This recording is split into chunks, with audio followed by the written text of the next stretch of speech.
అస్సలాముఅలైకుం welcome to my channel. ఎలా ఉన్నారు? బాగున్నారా? నేనైతే చాలా బాగున్నానండి. మీరందరూ బాగుండాలని మనస్ఫూర్తిగా కోరుకుంటున్నాను. టుడే మా అమ్మ చేపలు తీసుకుందండి. ఈ చేపలు ఫ్రై చేసేస్తాను. 250కి ఇచ్చాడండి.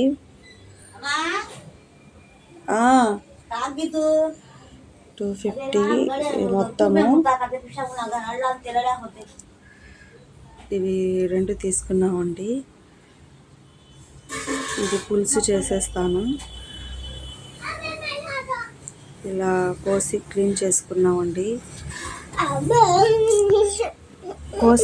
చేసుకున్నాము.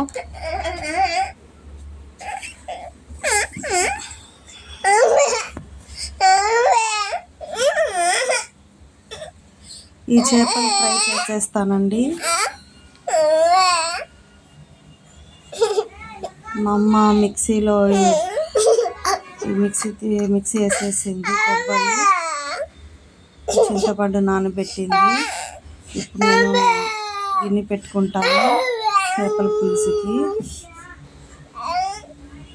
మేము కూడా వెళ్ళిపోతాం కదండి. ఇంకా ఉన్నాం కదా ఇన్ని రోజులు మా అమ్మోళ్ళ ఇంట్లో. వచ్చేటప్పుడు ఎంతో సంతోషంగా వస్తాను, వెళ్ళేటప్పుడు అంతే బాధ అనిపించింది. నా చిన్ననాటి జ్ఞాపకాలు మొత్తం ఈ ఊర్లోనే ఉన్నాయి. బాధపడిన సంతోషాన్ని ఇచ్చిన ఈ ఊరే. చూసారు కదండి, ఇది పచ్చిమిరపకాయలు, ఉల్లిపాయలు వేసేసాను. ఇది మగ్గనిచ్చి మా అబ్బాయి ఏడుస్తున్నాడు.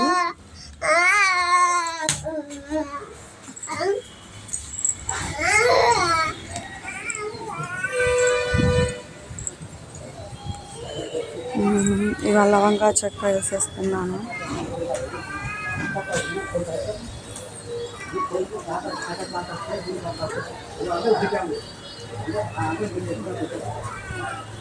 ఇది బాగా మగ్గనిచ్చి కొద్దిగా పసుపు, కొద్దిగా కారం మొత్తం వేసేసి, చింతపండు రసం ఇది వేసేసి కరివేపాకు కూడా వేసానండి.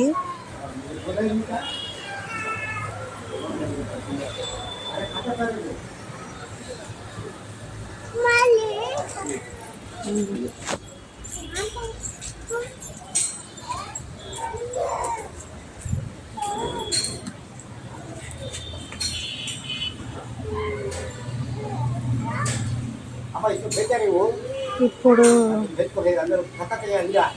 చింతపండు అల్లం వెల్లుల్లి పేస్ట్ కూడా వేయాలండి.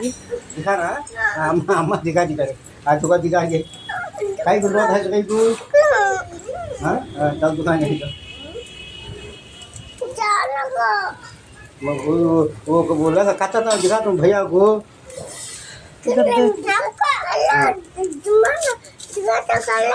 और ये मछली फटी की रोटी भी इधर काटते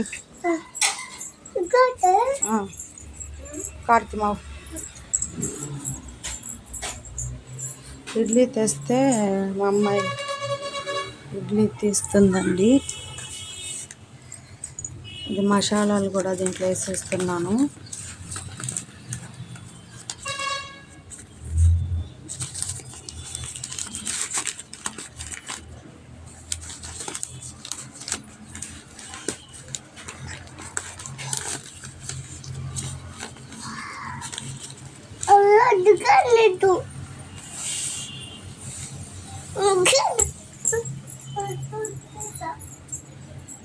ఇప్పుడు కొద్దిగా కారం కూడా వేస్తాను.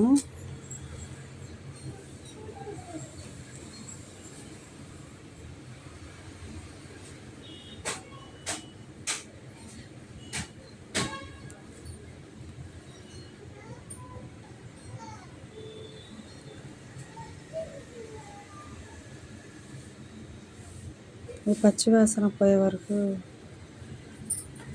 వేయించుకోవాలి.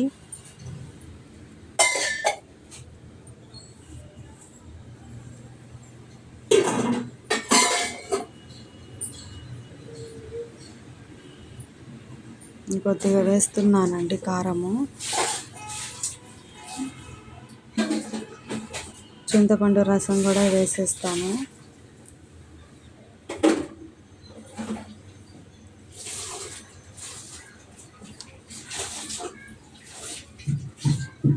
చింతపండు రసం వేసి కొద్ది నీళ్ళు వేస్తున్నాను. ఇప్పుడేమో ముక్కలు వేసేస్తానండి.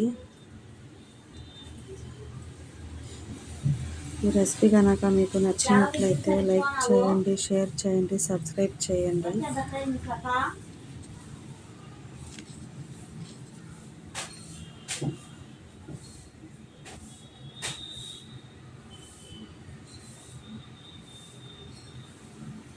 ముక్కలు వేసేస్తున్నానండి.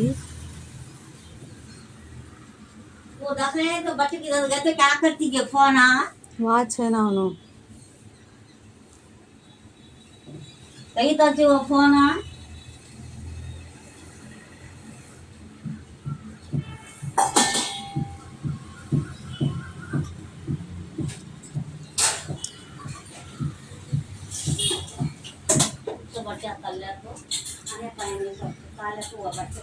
నా పిల్లేమో ఒక చోట ఉండదండి, బయటికి వెళ్తుంటాయి. పిల్లలు చూసుకోకుండా ఏంటి ఫోన్లో ఉంటుంది మా అమ్మ. ఓకేనండి, బాయ్.